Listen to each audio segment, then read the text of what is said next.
Buen día, mi nombre es Rogelio Arellano Barradas, soy del equipo número 4 y el tema de la exposición es exploración y muestreo. Yo les voy a hablar más sobre los métodos de sondeos, que es el tema 2.1. Y como métodos de sondeos es la exploración y muestreo de suelos dentro de la mecánica de suelos. Los métodos de sondeos son técnicas utilizadas para conocer características del subsuelo antes de realizar cualquier obra de ingeniería civil. Estos métodos permiten obtener muestras y medir propiedades del suelo y la roca. Yo les voy a hablar sobre los principales métodos de sondeos. Y como primero tenemos el sondeo a percusión. Este se utiliza un trepano pesado que golpea el suelo repetidamente. Se introduce agua para facilitar la extracción del material y es común en terrenos con gravas, arcillas duras o donde el avance mecánico es difícil. El segundo sondeo que les voy a hablar es el sondeo rotatorio. Este usa una broca giratoria para perforar el suelo o la roca. También se emplea lodo betonítico o agua para refrigerar la herramienta y extraer residuos. Y es ideal para investigar profundidades grandes y suelos duros. También les hablaré sobre el sondeo con barrena, ya sea manual o mecánica. Se emplea una barrena helicoidal o de cuchara para extraer suelo y es un método rápido y económico, pero limitado en profundidad y en suelos cohesivos. También el siguiente sondeo es el sondeo mediante Inca de tubos. Este hace una penetración estática o dinámica. Se introduce un tubo metálico en el suelo por golpeo o empuje. Permite obtener muestras inalteradas en suelos cohesivos y se usa en combinación con pruebas el SPT, que es el Standard Penetration Test. También tenemos el sondeo de penetración estática, que es el CPT. Se introduce un cono metálico en el suelo a velocidad constante. Mide resistencia a la penetración y fricción lateral y es útil en estudios geotécnicos detallados de suelos finos y blandos. Y el último del que les voy a hablar es el sondeo eléctrico o geofísico. No implica perforación, sino la medición de propiedades eléctricas del suelo. También es un método indirecto útil para detectar capas de materiales con diferente conductividad. Me presento, mi nombre es Ángeles Damaris Carlos Guerrero y les estaré hablando acerca del tema 2.2, que son los sondeos preliminares. Iniciaremos dando una pequeña definición acerca de lo que son. Y bueno, nuestros sondeos preliminares son estudios que sirven de cierto parámbulo para reconocer el terreno conformado por nuestras rocas y nuestro tipo de suelo. Esto nos sirve para que podamos recabar información, podamos tener los datos y antecedentes necesarios para poder definir los próximos diseños y procedimientos de nuestros proyectos dentro de la ingeniería civil. De esta manera vamos a obtener así diseños más completos y un poco más estructurados. Dentro de todo esto tenemos ciertas cositas que nos puede admitir. Dentro de la exploración y el muestreo preliminar de rocas y suelos nos admite como primer paso obtener un primer panorama. Esto es acerca de nuestras características geotécnicas de ciertos materiales de los suelos y las rocas en procesos de fundación de obras dentro de nuestra ingeniería civil. También tenemos lo que es nuestro segundo paso, que es reconocer el terreno en sitios vulnerables. Como tercer cosa que nos puede admitir son recabar información, datos y antecedentes necesarios para poder definir los diseños, como se mencionó anteriormente. Y tenemos también lo que es obtener diseños más completos, más concretos acerca de lo que se va a realizar. Tenemos un quinto punto, de lograr alcances económicos y tiempos de ejecución más razonables. Y como último paso tenemos el prevenir sobrecostos, daños estructurales y posibles riesgos de seguridad en el futuro de las construcciones. Eso para que no haya ningún tipo de problema. También dentro de nuestros suelos preliminares tenemos lo que es un objetivo. ¿De qué va a ser nuestro objetivo? El objetivo nos basa en obtener en el campo, es obtener dentro de nuestro campo información que permita determinar ciertas características geotécnicas de las rocas o de los suelos que constituyen en nuestro sitio explorado. Tenemos características como origen y clasificación geológica de los suelos y nuestras rocas. Tenemos también lo que es la secuencia de los estratos o algún tipo de capa de suelo y rocas. La clasificación geotécnica de los materiales de cada extracto. Y tenemos la estructura y consistencia natural de los materiales de cada estrato. Esto es una posición de nivel freático. También les expondré sobre el tema 2.2.1, que es pozo a cielo abierto con muestreo alterado e inalterado. El pozo a cielo abierto es un método de exploración de suelos que consiste en hacer una excavación manual o mecánica de un pozo o zanja en el terreno. Para este se utiliza observar directamente las capas del suelo y obtener muestras para su análisis.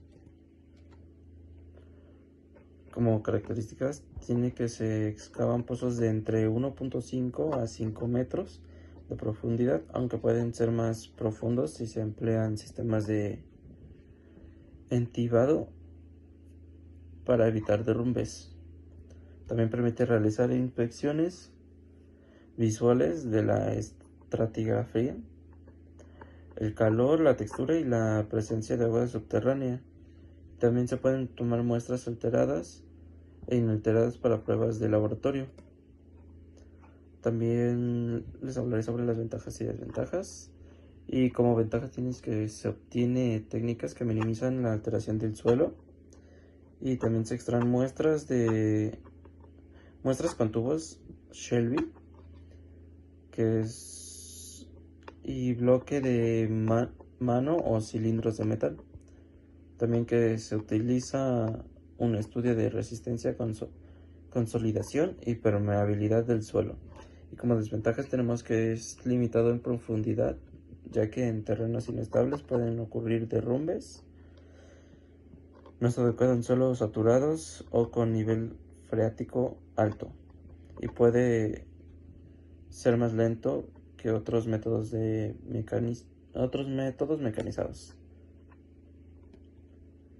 Como los usos comunes es que permite exploración para cimentaciones superficiales, estudios en caminos, presas y canales y evaluación de suelos para rellenos y compactación. Este método es útil para estudios preliminares y detallados, dependiendo de la profundidad y presión requerida. Y esto sería todo de mi parte. Gracias. Mi nombre es José Luis Lugo Ortega y yo les voy a hablar del tema 2.2.2, que es perforación composteadora. La perforación del suelo se utiliza para obtener muestras del suelo y del lecho rocoso. Con estas muestras se determinan las propiedades físicas y químicas del suelo. Son sus usos en la perforación del suelo, evaluar la idoneidad de emplazamiento para proyectos de ingeniería, conocer las condiciones geotécnicas y geológicas del sitio de estudio o de trabajo. ¿Cómo funciona? Los posteadores se hacen penetrar en el terreno ejerciendo un giro sobre el mineral adaptado al extremo superior de la tubería de perforación. Las herramientas se conectan al extremo de una tubería de perforación formada por secciones de igual longitud que se van añadiendo según aumenta la profundidad del sondeo. Aquí especifica que el tubo se puede quitar y volver a poner conforme al maneral para poder seguir escarbando hacia abajo. Únicamente se obtienen muestras alteradas, ya que, por ejemplo, a comparación de pozo a cielo abierto dejamos una muestra intacta donde puedes cortarla, digámoslo así, y es una prueba inalterada, ya que ahí no se alteró por maquinaria, etcétera, etcétera. Y aquí no, aquí es muy distinto porque la muestra alterada se vuelve ya que el barreno va escarbando, y obviamente se va moviendo el material.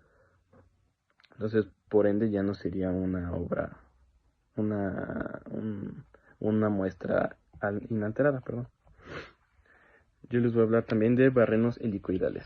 Los barrenos helicoidales son herramientas metálicas que se utilizan para perforar el suelo y extraer material. Se caracterizan por su forma espiral, por tener una punta de trialeta. En este caso es como les decía, la perforación es una cosa y con qué se hace es otra. En este caso los barrenos helicoidales son un tubo que va con espiral continuos, no son solo el redondo, no, solo es continuo, donde puedas perforar y seguir perforando sin que la muestra se te escape o sin que se mueva tanto. Aquí el espiral lo va guardando, y así como lo va guardando, se puede, como decía, cada tubo lo vas quitando, lo vuelves a poner para llegar más profundo. Hay bastantes tipos de barrenos que son barreno espiral, los barrenos para suelos blandos, los barrenos de media caña y barrenos Edelman. Tiene ventajas obviamente esto de los barrenos helicoidales, ya que son forma rápida y eficaz de recuperar muestras en condiciones de un suelo pues algo blando, algo difícil de manipular. Son muy útiles en labores de contención de tierras y en la prevención de deslizamientos. Permiten realizar sondeos geotécnicos y determinar las diferentes capas del terreno. Obviamente, por ser un trabajo manual, tiene ciertas limitaciones. En estas limitaciones, el que ya les había dicho, el alterar severamente la muestra es una de ellas. No es eficaz en suelos que contengan mucha arena y grava, ya que es, como les digo, es un movimiento manual, se vuelve un poco más complicado. Es difícil de usar en arcilla dura, obviamente por lo mismo, por el hecho de que no es un motor y es uno como persona haciéndolo, entonces no es mucho más complicado. En este caso se vuelve una ventaja el hecho de decir, ahí no tenemos luz para poder meter maquinaria. Aquí como es manera manual, es más fácil poder hacerlo. Digo, no en todos los casos se puede, pero se llega a dar. Y para finalizar, sabemos que los barrenos helicoidales pueden facilitar y dar una solución muy práctica y aparte económica para este tipo de estudios, ya sea para un ingeniero civil, etcétera, ¿no? Permitiendo información relevante del subsuelo para el diseño de cimentaciones o otras infraestructuras donde a veces es complicado poder meter una maquinaria y hacer ese tipo de sondeos. Los barrenos helicoidales pues realmente es una gran alternativa, una gran idea de manera manual, fácil, rápida y lo más importante que es económica. Nuestro siguiente tema es el 2.2.4, que son sondeos de penetración estándar. De igual manera empezaremos con un concepto. Y nuestro sondeo de penetración estándar se emplea básicamente en recuperar muestras alteradas de suelo, las cuales en campo nos permiten identificar algún tipo de suelo y definir estratigrafía.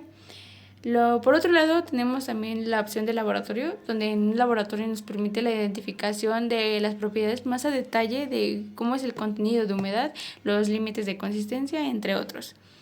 Y también este procedimiento es uno de los más efectivos, es entre todos los métodos explorados preliminares, quizá es el que más nos brinde mejores resultados en la práctica y nos proporciona más información útil dentro del entorno del subsuelo y no solo a lo referente a la pura descripción. Después de esto se colocó dentro de nuestra presentación un pequeño mapa mental acerca de lo que son nuestros conceptos, y el estudio el equipo es necesario para aplicar el procedimiento que nos consta de un muestrador especial, que sea un muestrador o un penómetro estándar de dimensiones establecidas. Bueno, el penómetro consiste en un tubo de acero que es cuyo extremo se acopla a una zapata afiliada del mismo material, en este caso de acero. El tubo está cortado longitudinalmente para que de esta manera sea más fácil la observación y la recuperación de nuestra muestra. Se puede usar también, otra opción son las canastillas, que es para entrampar la muestra. Y bueno, tenemos también la columna de barras, que el penómetro se acopla en la parte inferior de la columna de las barras del acero. Tenemos un martinete golpeado, que es donde el penómetro se hinca mediante el golpeado de un martinete. Este es de un peso de 6.35 kilogramos y se hace a una caída de 76.2 centímetros. Esto tiene además una cierta varilla como tipo guía para medios de seguridad. También tenemos lo que es el malacate, es en el cual se enrolla un cable de una manilla de 0.75 a 1 pulgada. Esto es de diámetro. Esto se utiliza para levantar el martinete y de esa manera pueda caer libremente. También pues tenemos un proceso de ejecución, como se ve en la foto. El penómetro se enrosca al extremo de la tubería de intraperforación, o sea, en la parte de abajo, donde va a ser la perforación, y la prueba nos consiste en hacerlo penetrar a golpes dados por un martinete, como se mencionó, que esto es de 63.5 kilogramos. Esto nos equivale a 140 libras, que cae a 76 centímetros. Estos son 30 pulgadas. Y contando el número de golpes necesarios para lograr una penetración es de 30 centímetros, o sea que es un pie. Después de esto tenemos el martinete, que es hueco y es guiado por la misma tubería de perforación. Es elevado por un cable que pasa por la polea, que se puede ver en la parte de arriba de la imagen, que eso nos hace que de esa manera pueda caer desde la altura requerida y se haga un contraensanchamiento de la misma tubería y la perforación haga su efecto. Y como tercer paso tenemos que en cada avance de 60 centímetros debe retirarse el penómetro, removiendo así que el suelo es para remover el suelo de su interior, el cual nos constituye una muestra. Después tenemos el fondo del pozo, que debe ser previamente limpiado de manera cuidadosa usando una poseedora o alguna cuchara. Ya que tengamos limpio nuestro pozo, el muestrado se hace descender hasta tocar el fondo de donde se nos hizo nuestra perforación y seguidamente a golpes se hace que el penómetro entre 15 centímetros dentro del suelo. Desde este momento se deben contar los golpes necesarios para lograr la penetración, los siguientes 30 centímetros, y después de esto se puede penetrar el muestrador en toda su longitud. Cuando vayamos a retirar el penómetro, el suelo debe de ya que haya estado en su primer interior, constituye a nuestra primera muestra, que puede obtenerse de ese mismo procedimiento. Nuestro siguiente tema es el 2.2.5, que es sondeo de penetración cónica. En estos métodos consiste en hacer penetrar una punta cónica en el suelo y de esa manera se puede medir la resistencia que el suelo nos ofrece. Y existen diferentes tipos de conos, como se puede ver en nuestra imagen. En la parte de abajo tenemos los que son los tipos danés, que son los primeros que se ven de este lado, los tipos holandés, que están a un costado. Tenemos los tipos para ensayo dinámico, que están en la parte de abajo, que sería el inciso C, y el tipo D, que es para inyección. Ya dependiendo del procedimiento para hincar los conos en el terreno, estos métodos se dividen en dos. Tenemos el método estático y el método dinámico. Nuestro método dinámico se basa en la variación observada de la resistencia de alguna penetración cuando las características del suelo cambian.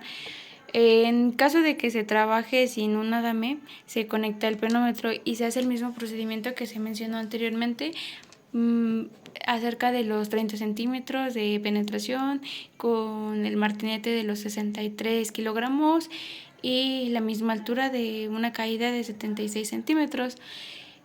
Conforme vaya avanzando su profundidad requerida. Y ya, dentro de este método dinámico tenemos unas ventajas cuando trabajamos sin el ADEM, que nuestra primera ventaja es que tenemos más rapidez con que se efectúa la perforación y la obtención de un registro continuo. Esto es muy conveniente para tener idea de los problemas que se puedan presentar o puedan programar sondeos definitivos. Tenemos una segunda ventaja que es muy útil cuando se trata de localizar la profundidad de los estratos resistentes.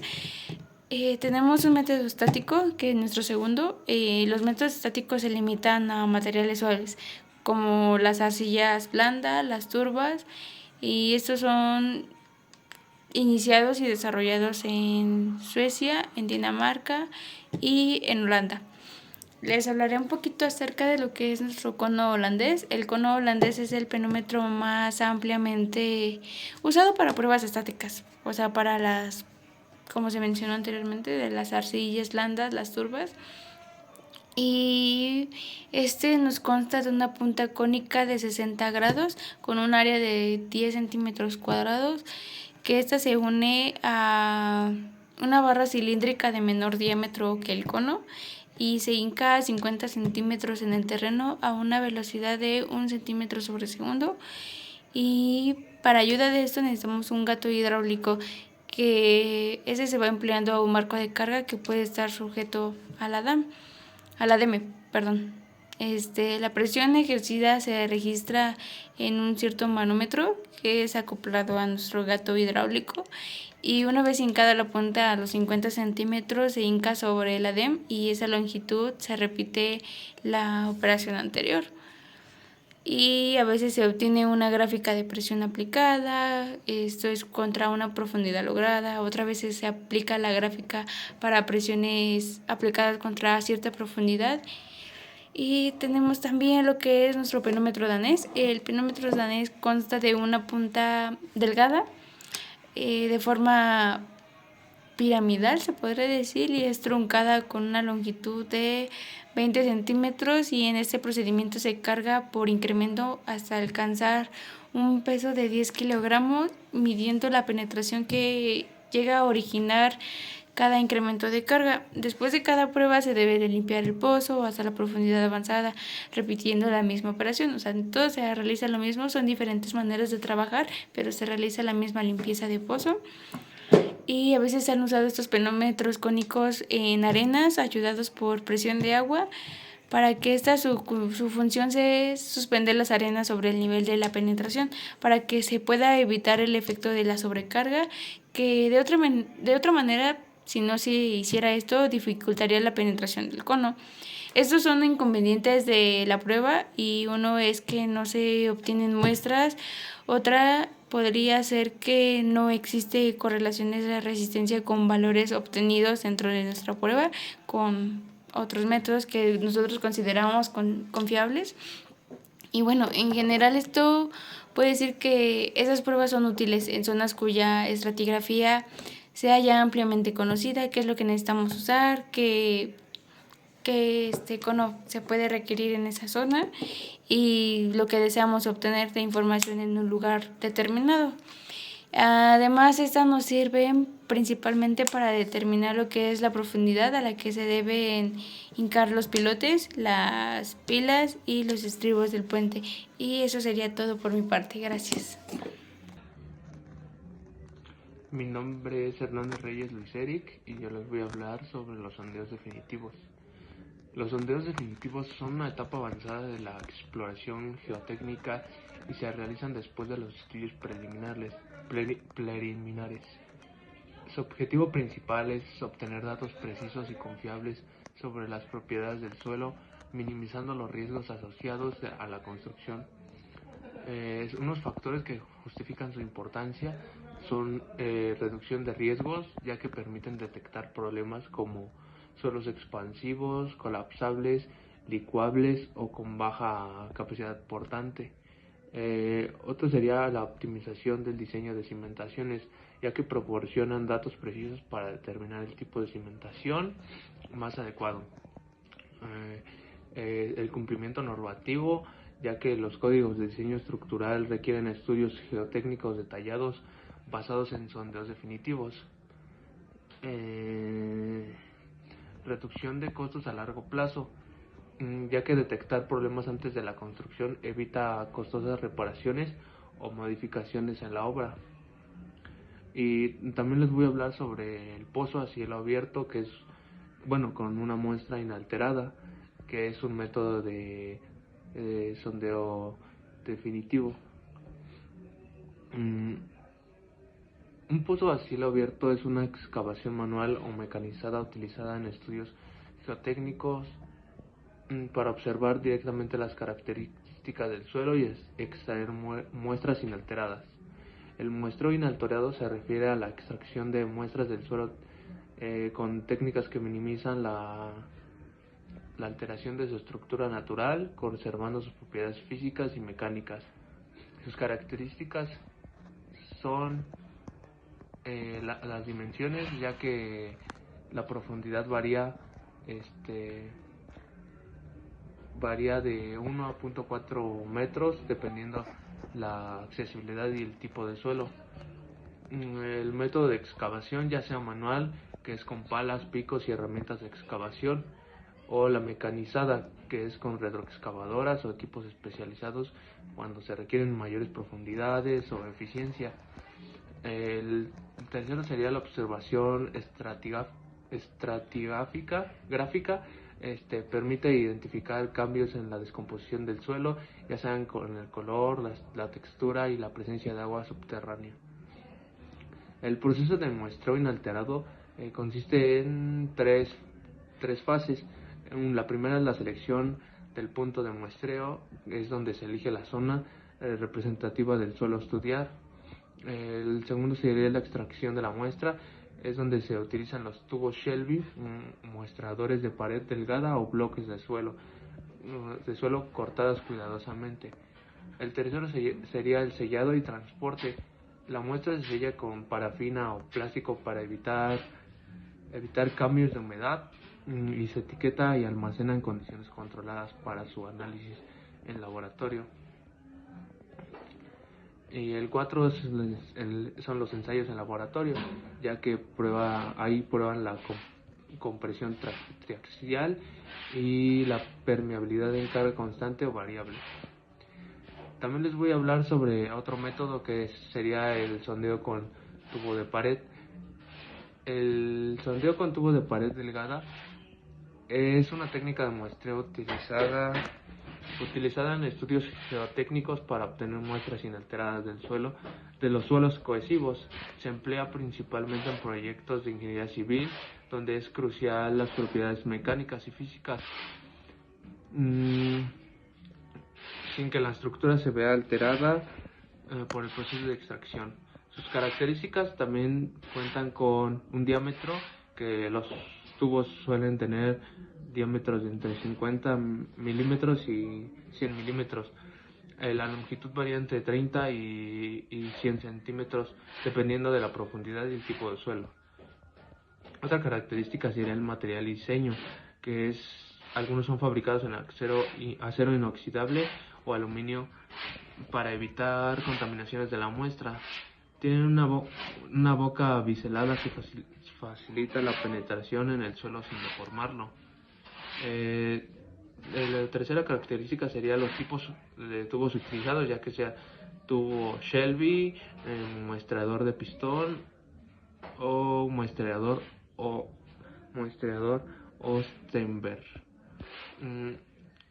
El procedimiento de ejecución inicia en la selección del punto de sondeo. Antes de la perforación se determina la ubicación estratégica del sondeo. Después es la perforación preliminar, ya que ahí se realiza una perforación guía con barrena o perforación rotatoria hasta la profundidad deseada. Luego se retiran los fragmentos de suelo para evitar contaminaciones de la muestra. La cuarta fase sería la extracción de la muestra. Una vez lleno el tubo se retira con cuidado para evitar la pérdida del material. Se sella inmediatamente en ambos extremos con una cera o parafina. El quinto paso sería el transporte y almacenamiento, ya que ahí se transporta en posición vertical y en condiciones controladas para evitar deformaciones. Y por último sería el análisis en el laboratorio. Las muestras obtenidas se someten a pruebas especializadas como el ensayo de compresión traxial, ensayo endométrico y el ensayo de permeabilidad. Y eso sería todo. Buenas tardes. Hoy les voy a hablar sobre el sondeo rotatorio para roca.